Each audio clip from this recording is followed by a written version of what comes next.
Welcome to the Psych Ward Podcast, where we have conversations with everyday people about men. We believe that every man has an authentic version of himself, so we're on a mission. And that mission is to find an answer to one question. What does it mean to be a man?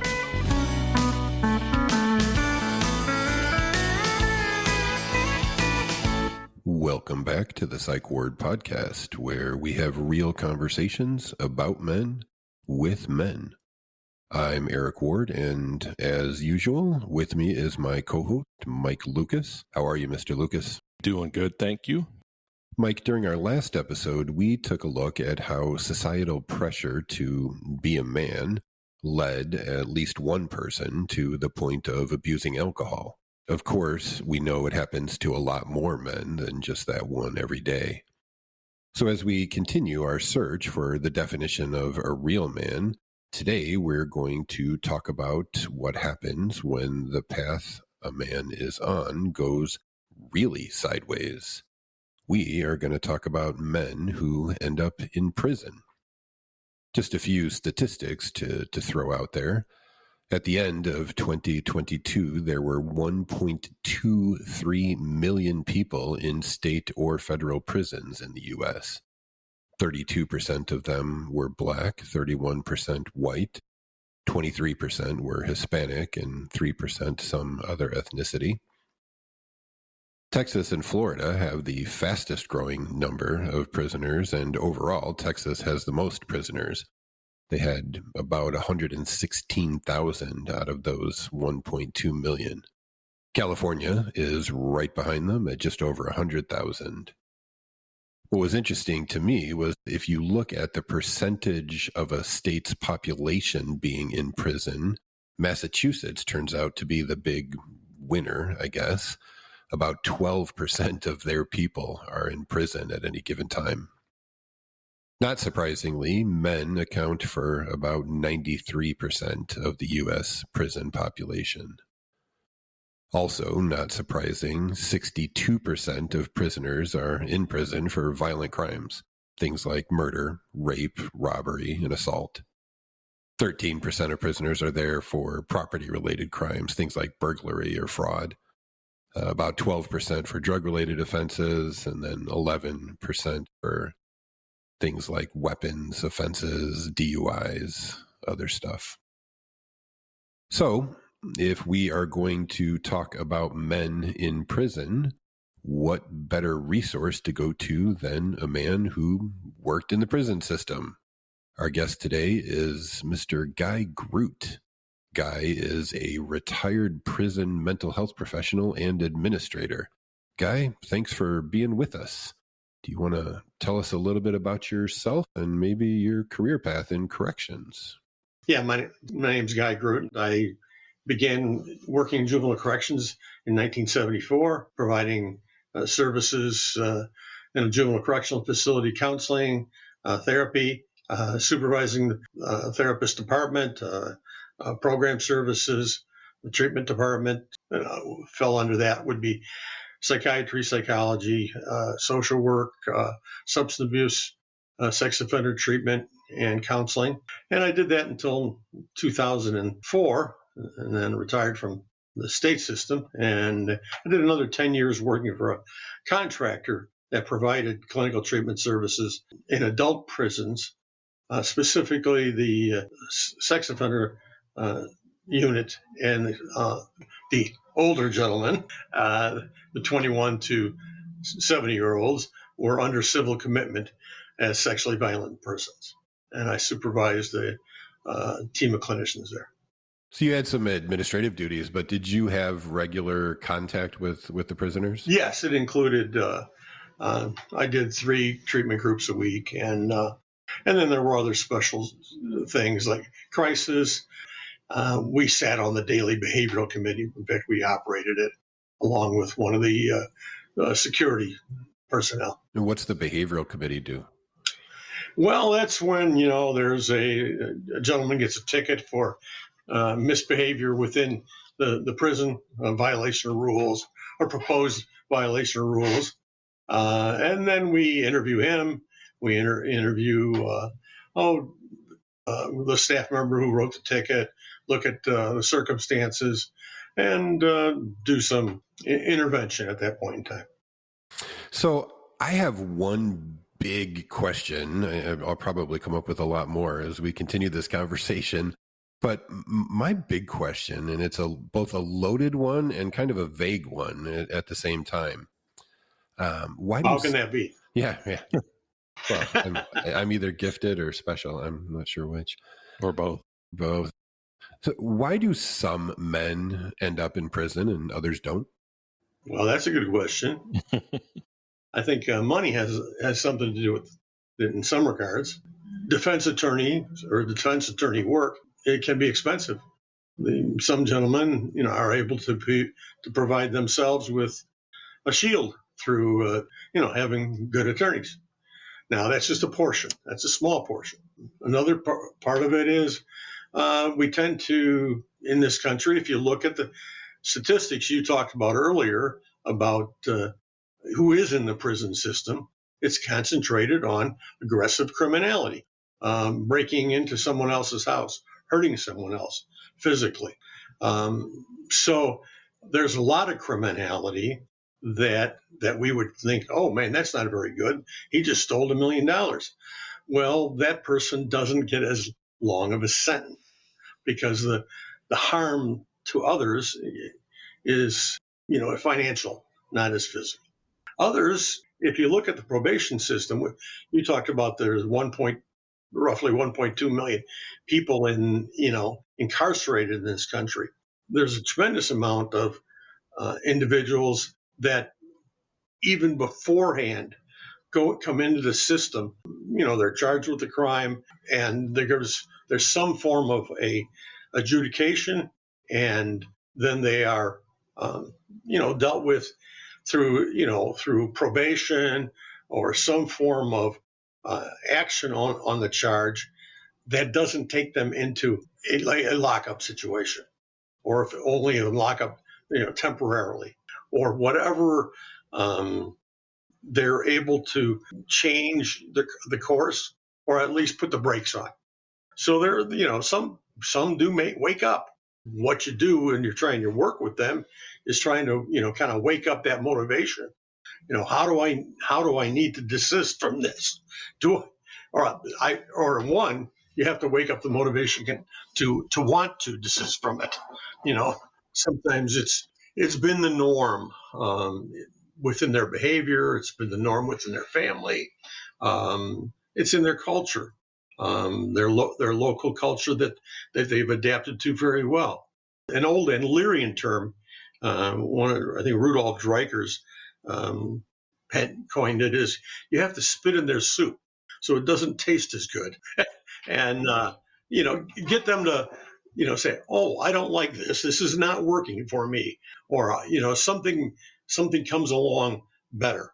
That's why you look at the effectiveness of programming for offenders coming out of, or when they come out of prison. The two things that are most effective are a job training and education, because there's a pathway there. You can look at the statistics for that for years, and recidivism for men or women is lower for those who going into that direction, that they've got an academic portfolio going for this first 6 months out of prison, or they've got a job for the first 6 months out of prison. Why? Because there's a lot of other things we gain from that as human beings that fill our bucket, so to speak. That bucket needs to be filled. We went off into criminality to fill that bucket in misguided ways. I read, you're talking about that recidivism rate. When I was getting ready for this conversation, one of the statistics that I read was that those men who do end up in the prison system, so maybe the pre-lockup programming didn't work for them. They decided they don't mind the spit in their soup, so to speak. Mm-hmm. The ones that end up in prison, 70% of them are rearrested again within 5 years.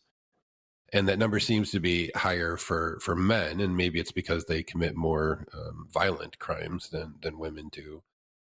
What curriculum did you use for groups in the prisons?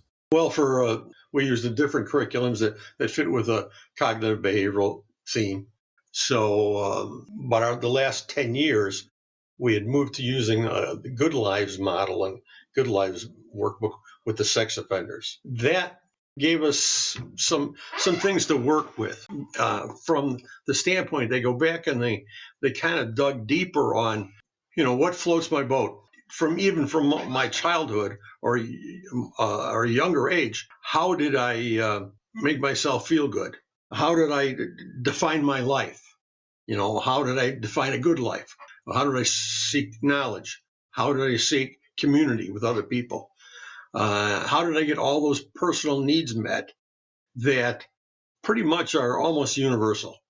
We can argue about which ones are there, but the universal needs, how did I get them met? How did my criminality get them met? Was I making mistakes as I met my goals in life? Guy, can I ask you a question that's a little bit off track for a minute? Yeah. So you and I have a couple of similarities. We both work in mental health, and Mm-hmm. I think we've both, to varying degrees, you probably much more so than me, but we've both seen people who are not necessarily socially acceptable in their choices and behaviors. We also both have daughters.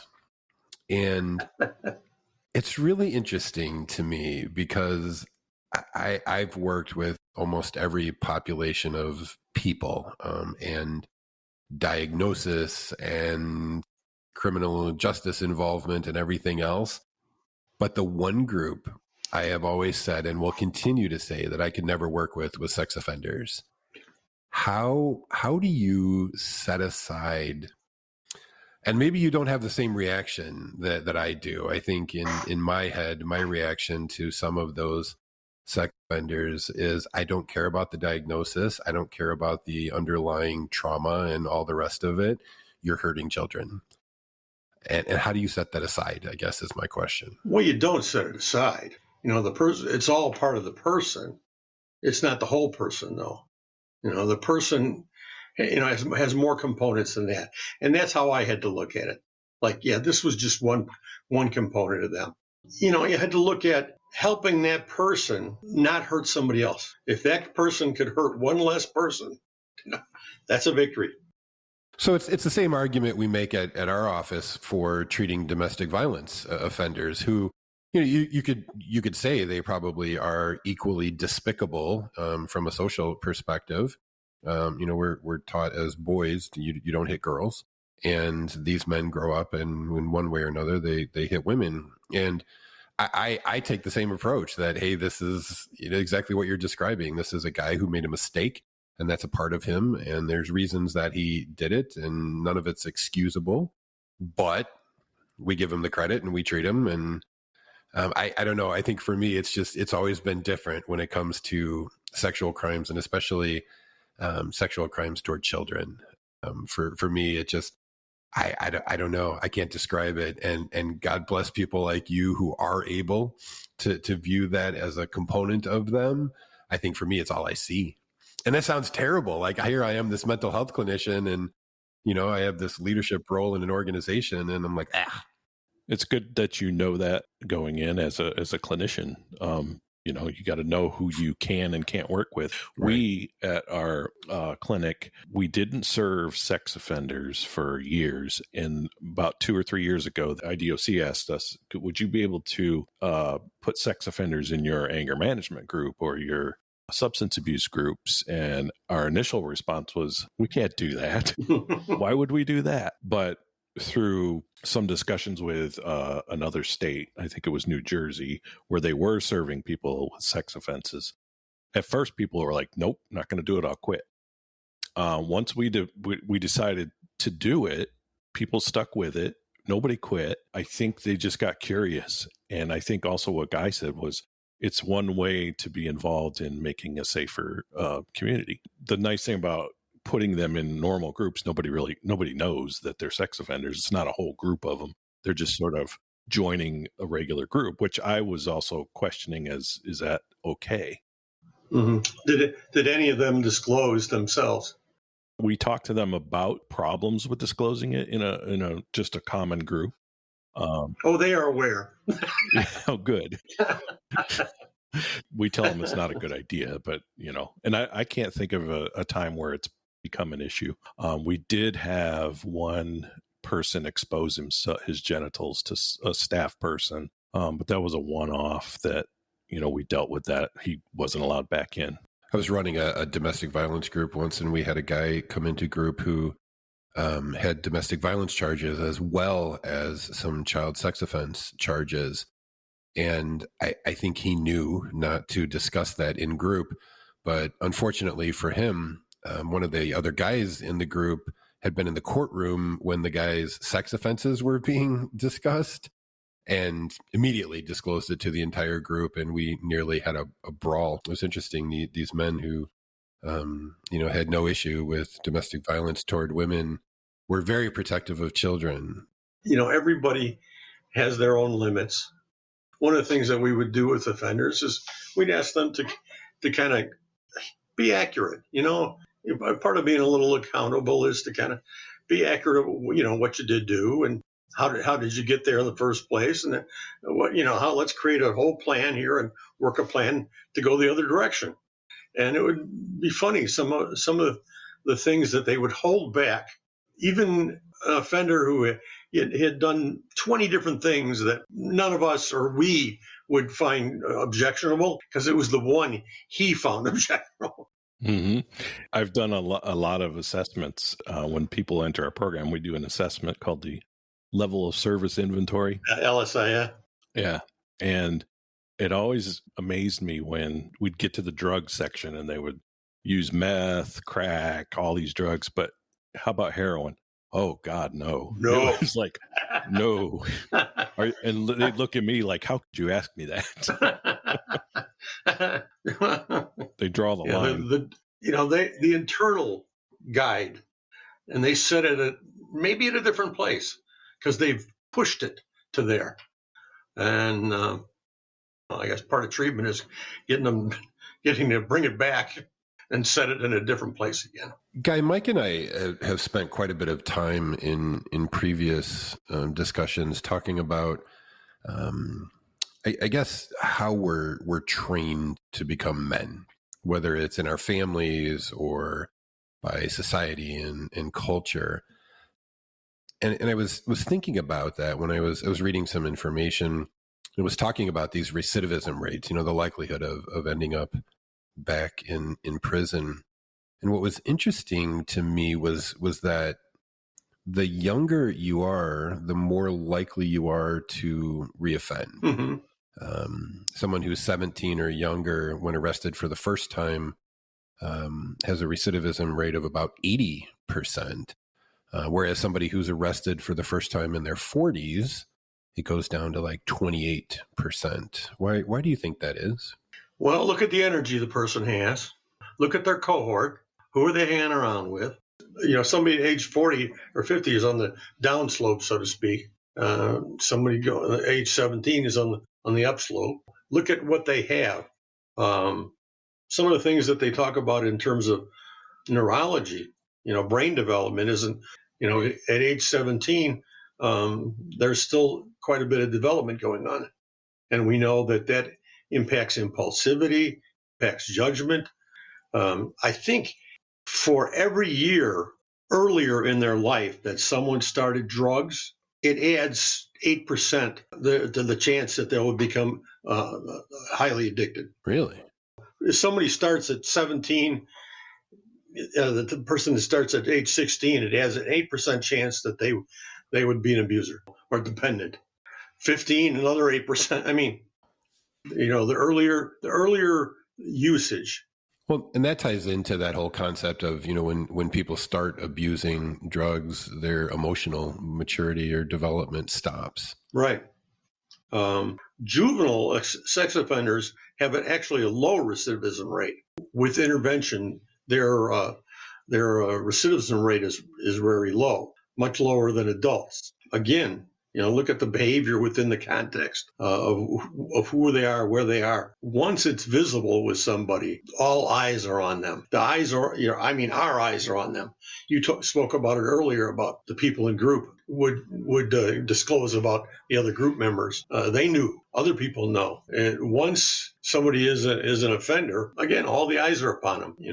All the issues involved with having to register on a regular basis. And there is a lot of recidivism for sexual offending, but a lot of it is status, a lot of status violation, and that has to do with, reporting, where they live. We certainly do hold them accountable, once somebody's in the system. So not necessarily reoffending, because I think what I've always assumed was they end up back in prison because they do some other type of sex. There's an awful lot of return for status offensing. So you have to kind of flesh that out. I had, he wasn't a sex offender, but this young, probably he was maybe 20, 21. His dad was also in our program, and his dad had done 4 bits in prison. And I remember the young kid said, "I still have 2 bits in me." And I was kind of shocked by that. I'm like, he's just planning to go back at least 2 more times. Mm-hmm. That was just kind of thinking that I'd never experienced before. Expectations of your life. Yeah. Mm-hmm. Social learning theory. Yeah. That's what Dad did.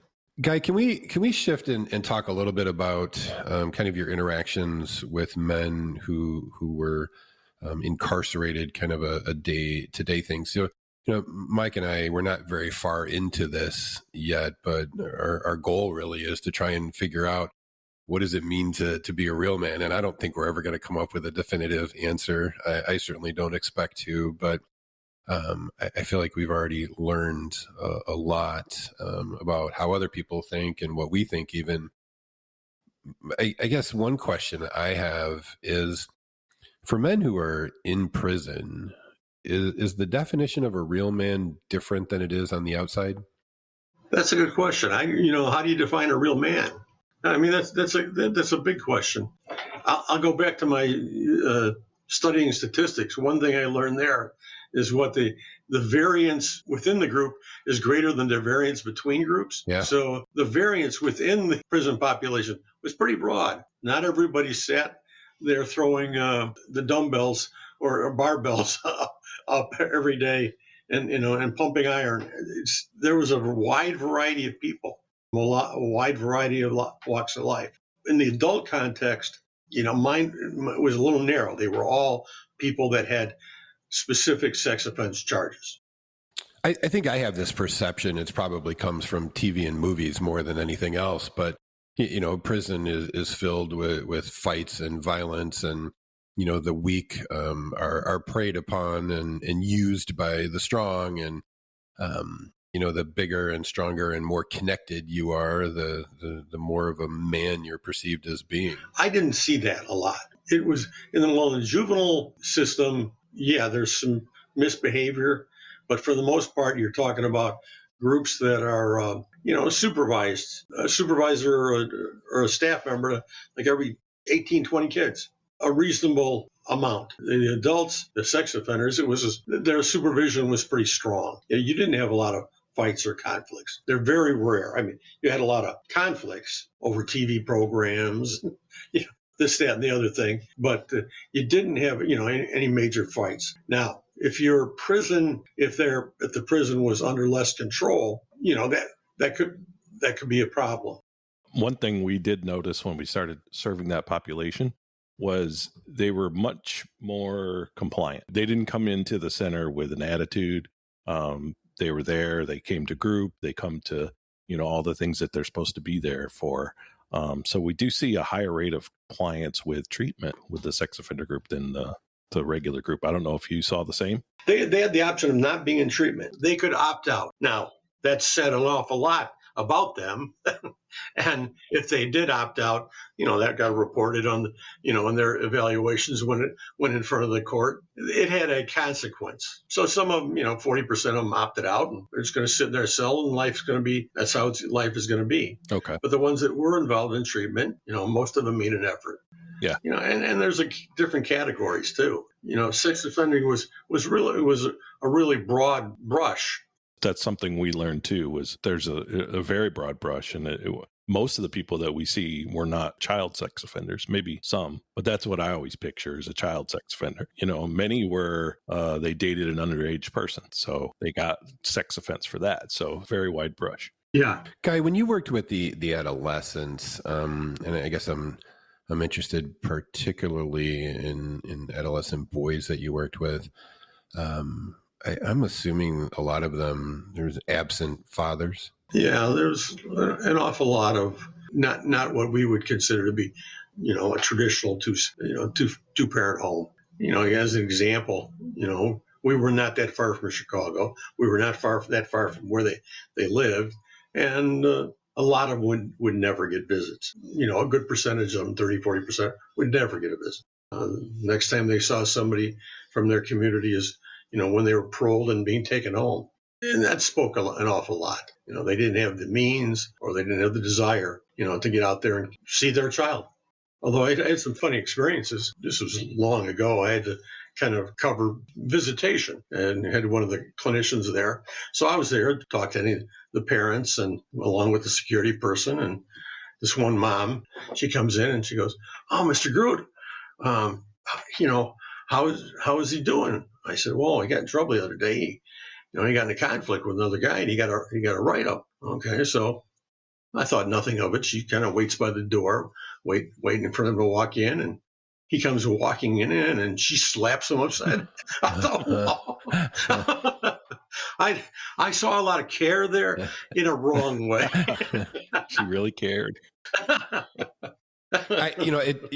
You were talking earlier, it's so hard. And I think that's one of the things that Mike and I are discovering is it's so hard to come up with a definition of what a real man is. But I'm wondering if for those young men and those men who end up incarcerated, do you think they have a skewed or different perspective of what it means to be, or maybe just to act like a real man? Sure. I mean, I can talk to that from my own perspective. I had the opportunity to see a father. He was there every day. He went to work. He worked hard. He was reasonable to us. He yelled once in a while. That was about it. And he worked hard, provided, and that was the model. That was what I understood. He demonstrated a bunch of qualities in terms of character that I had something to see, both, non-verbally and verbally. If you grow up and you don't have that to see, all your other sources are, on the streets or imagination. We have to fill in the gap as to what, a parent should be. Or we have, all the different media that we look at, fueling our imagination about what they would be. When you grow up without someone right there, there's a difference. We've had conversations with people who grew up with really good examples of fathers, and with people who've grown up with less good examples. And I think we see that even when the fathers are present, we've talked a little bit, and I've even written about it in one of my books about my dad and his role as a dad. And he didn't have a father. His biological father took off when he was very young, and his temporary stepfather was an alcoholic. And so my dad did the very best that he possibly could. And he did a pretty good job considering where he came from, all those values. And I think that's the thing that stuck with me the most was, like he certainly didn't do everything right, and none of us do, but I learned the values, if nothing else, that I needed to be successful. And I think about, the ones that I've worked with, and certainly the number that you've worked with, and Mike, you work with them after they come out of the prison system. And I think we've all seen some example of the impact when that person isn't present. There's something to be said, even for a bad father, just the presence of the father alone. Yeah, I think it's very important in any way, shape, or form. How many of the men that you worked with, I think while they were in prison, Not necessarily to, especially the sex offense piece and the treatment piece. And I guess set that aside as much as you can. But how many of them do you think were trying to become better just at being responsible men? Quite a few. And I would say this jokingly, but I never met a one of them who, when the day they got paroled, said they were coming back. You know, the intervening time while they were there, they thought they were trying to do something. Some of it might not have been very effective. Some of it might have been smoke and mirrors. Everybody who left the door, I would say as close to 100% as possible, they didn't intend to come back. Now, maybe their plan was not a very good plan, or their skills were not very good skills, or just their gruffness of their personality or weakness of their personality was not very good to carry out the plan. A lot of them thought they were trying to do something, whatever, in whatever realm, to be healthier, take a class, to be better with people. But again, my observation was most of them, when they walked out that door, they did not intend to come back. What we target once they come out is criminal associates, criminal thinking, and behaviors like impulsivity. And then family comes kind of like secondary. So we always target those three things. They're called the big four, really, but the fourth one is criminal history, and that's static, so you can't change that. I'm thinking of this right now. We don't do a lot of family work. We don't do a lot of how to be a better father and things like that. We don't do any of that, but that could be something we're missing. It could be pretty impactful. If someone makes a commitment to that, that's a little stronger than the commitment to just themselves. Sure. When you make a commitment to something outside yourself. Mike, can you talk a little bit more about, I guess, maybe those ways of thinking, the criminal thinking, and the criminal behavior that you're looking at? Yeah, I always picture some street hustlers. They have that kind of salesman-y attitude. They can really talk a good game, and they could sell you anything. So I always picture kind of that when I'm thinking about behavioral characteristics of offenders, and think of ADHD too. Some of the same behaviors there, the impulsivity, hyperactivity, inability to pay attention. Those are all very common characteristics of the criminal history. And then who do they hang out with? We target that to get they can have a better friend base. And then we also target the criminal thinking, which is all those thoughts that like, oh, I can park here. It's a handicap spot, and nobody parks here. Or I can steal from this company. They have insurance. What's the big deal? It's that kind of thinking. What can I get away with, and who can I kind of take advantage of? The associates thing, more and more, part of it is having semi-successfully raised two daughters already and working on a third. We talk to them all the time about who they spend their time with. I always go back to that John Wooden quote, show me your friends, I'll show you your future. And if you know who John Wooden was, most successful basketball coach or college basketball coach in history. Yeah, he had tall friends. Yeah, but more so than being a great basketball mind, I think he probably would be more remembered by his players for being a mentor and a caring father figure. And, and when he talks about, show me your friends, I'll show you your future, it really is nothing more than, we don't bring our friends up to our level. We tend to fall down theirs. And you spend enough time around the wrong people, and you'll do the wrong things, exhibit the wrong behavior. And we see that in every facet of life, and we see it raising kids. We see it in our family, our friends. And it's really similar to people, places, and things. It's the same concept. And substance abuse, that's always the three target areas. Yeah, and the interesting thing about addictions treatment is if people actually do remove those people, places, and things that contributed to their addictive behaviors, it leaves a hole. Right. And if you don't fill that hole, then that's when they relapse. And it's much more complicated than that, obviously. But, that's it kind of in a nutshell. And I guess, is it the same thing for men coming out of prison? If they successfully move away from those people, places, and things that led to their criminal behavior? Do they have the same hold, the same issue? Yeah, very similar. So, of course. I mean, there are the things that we get out of our interactions with other people, attention, admiration, all the different things that we get out of our contacts with other people. They reinforce our thinking one way or another. The healthier, not using that word in a dramatic way, but the healthier the peer group, the better off people are. It helps insulate you. Why does Alcoholics Anonymous? Why has it had for the roughly the run of its tenure, had about a 50% success rate? Because you're going with a bunch of people who now celebrate sobriety. They're celebrating sobriety. I'm not back with the guys that are celebrating, I can have 10 shots tonight.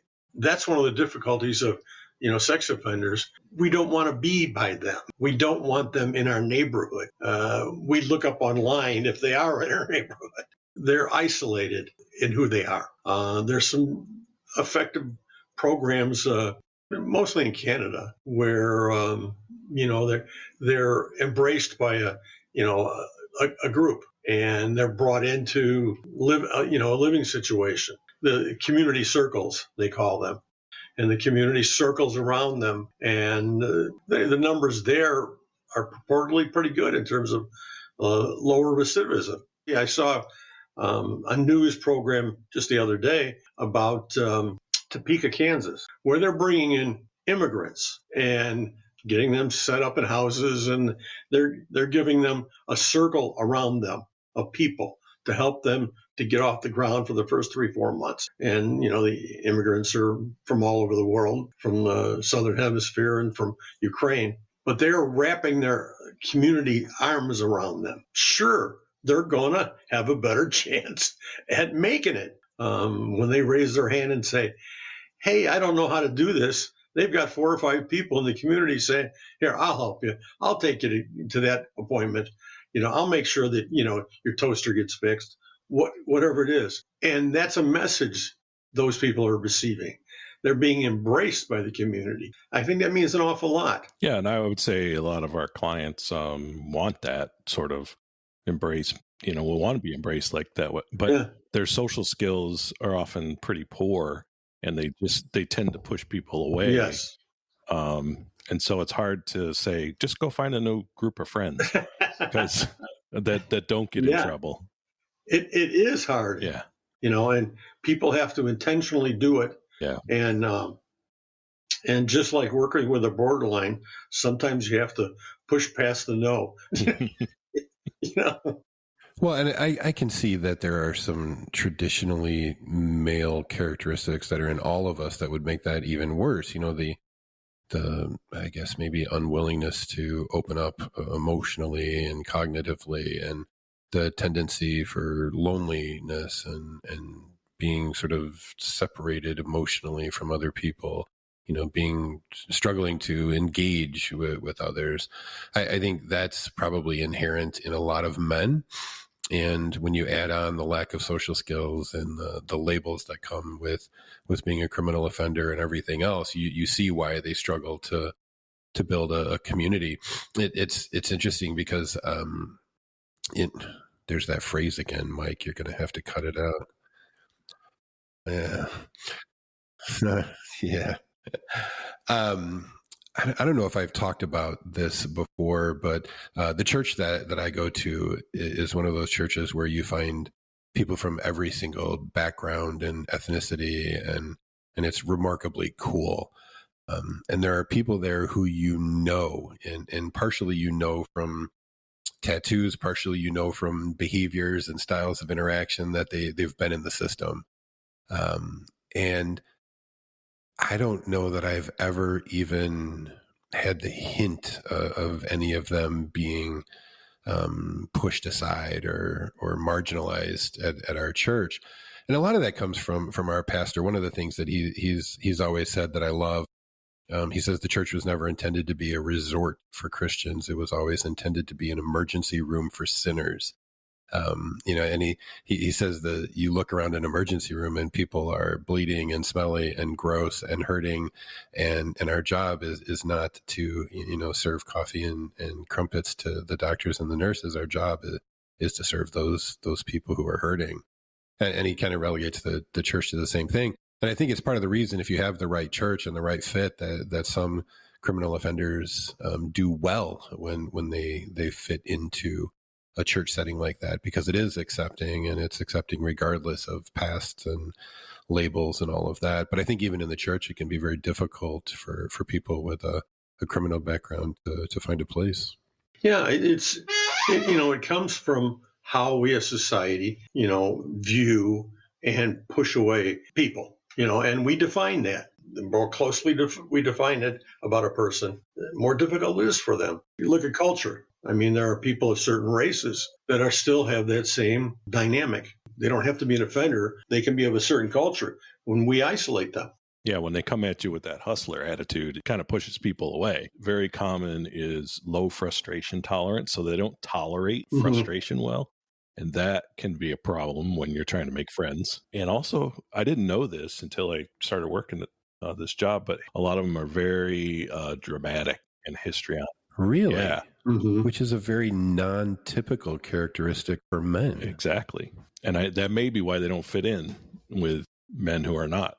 And I guess this question is for either one of you, but what do you think contributes to that? I don't know if their lifestyle contributes to that, or if maybe it's their personality that leads them to that lifestyle. It marginalizes them because it's not, like you said, it's not a male characteristic so much. It just serves to isolate them from, and they find each other. Huh. And no matter what disorder we kind of want to label it on, they all tend to be shallow in presentation. Antisocial is pretty shallow in presentation. Narcissistic is pretty shallow in presentation. Histrionic, again, shallow in presentation. Can you talk about what you mean by that exactly? You're not really getting ever to the meat of the matter. You're always dealing with something on the outside, external. Transactional. It's transactional.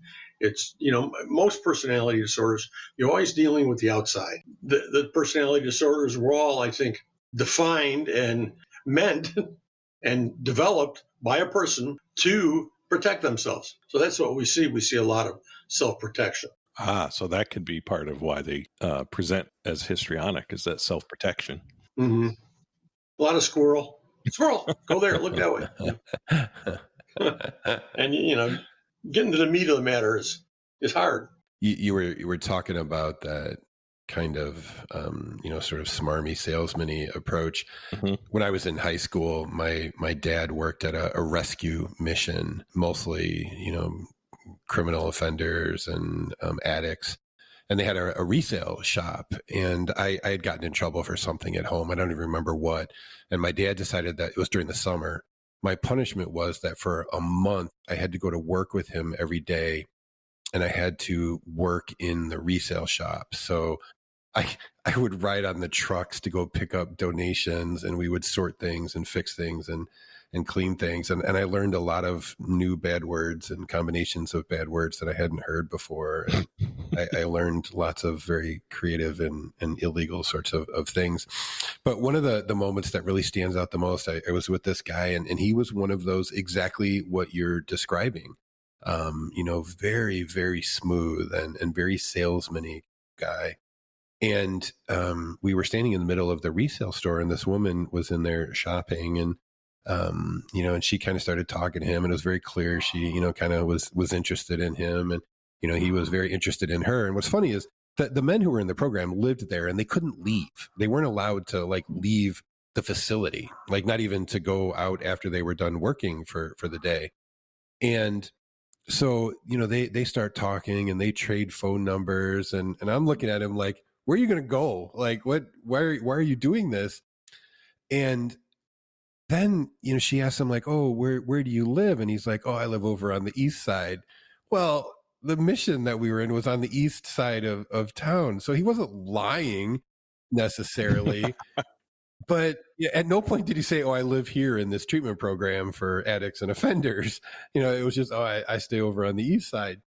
And it always stuck in my mind, just like you talk about surface level and you talk about smooth and you talk about salesman-y and manipulative and all of those things that we now recognize as, characteristics of, people that have criminal background or characteristics of people with personality disorder issues. But it really just always kind of stuck with me. We had a guy who came in, he burnt his thumb on a crack pipe. He worked that so hard. He was just so histrionic about it. Look at my thumb. You expect me to go to group? And he was just like, he acted like a young child that got hurt. I think it goes hand in hand with that low frustration tolerance. So any discomfort, they just cannot handle it. Well, and there's a reason that, people who are antisocial or, psychopath, whatever term you want to use, are really good and often end up in car sales, right? They end up as used car salesmen because they're good at it and they don't care. Like I'll sell you more car than you need, because at the end of the day, it's about, well, what kind of a commission am I going to get? And can I win this interaction with no concern about, the other person or what they really need? So Guy, I guess, what else would you leave us with when you think about the men that you worked with and maybe how they're different from men outside the criminal justice system? That's a good question. I didn't see them as, being dramatically different. Tend to be a little more shallow, not letting you in. Then you look at it, which came first, the chicken or the egg? They've lived a life in a prison. It's not a place where you raise a flag and deal with issues with your friends and family in the cell house. It's just not a comfortable place for there. Right. You have the environment where they're all there, and you look at their their family histories. They didn't have a lot of consistency. If they did, that might have been a factor a protective factor that would keep them out of there. When you talked earlier about doing an assessment, part of it is protective factors. You look at what were the bad issues and what are the protective factors, and you balance them out. So they didn't have a lot of protective factors. The more protective factors, the less they're going to spend time in prison. And they do a lot of that in terms of pre-sentencing. What are the factors involved? What are the protective factors? What are the factors that would continue to promote criminality? As you mentioned earlier about dealing with these things in the face of, I have 3 daughters also. But both of them have said they didn't want to work with the pathology I worked with. We've had those conversations. I'm sure. Yeah, it's hard. And I think one of the things, Mike and I have touched on a few times is I'm probably a much more stereotypical male. My role as a protector for my family, and especially having three daughters. The kindergarten boy had threatened to rape and kill her. Oh, geez. Yeah, she didn't even know. Advanced for his age. Yeah, oh, yeah. God. So she, of course, didn't even know what the words meant. And my thing was like, yeah, Dad's walking you to school tomorrow and you're going to point this boy out to me. And I did. And Dad was kid was interestingly enough standing there next to his dad, who was very clearly at least a former, if not active, gang member. And I walked right up and had a conversation with this little boy's father about, the son's behavior and what my expectation was for apologies and it not happen again. And realized later, walking up to probable gang members and, essentially threatening them was not the smartest move in the world. But it was that overreactive dad thing. Like you scared my little girl and I'm not going to have it. And I think about, it's one of my, not really a fear, because I wouldn't say it keeps me awake at night or I even really think about it. But, when the random thought passes through your mind that, hey, my girls are going out into the world every day. And, my oldest lives in Chicago and works in Chicago, and she's, 5'0" and 102 pounds and, takes public transportation in what is not a notoriously safe city.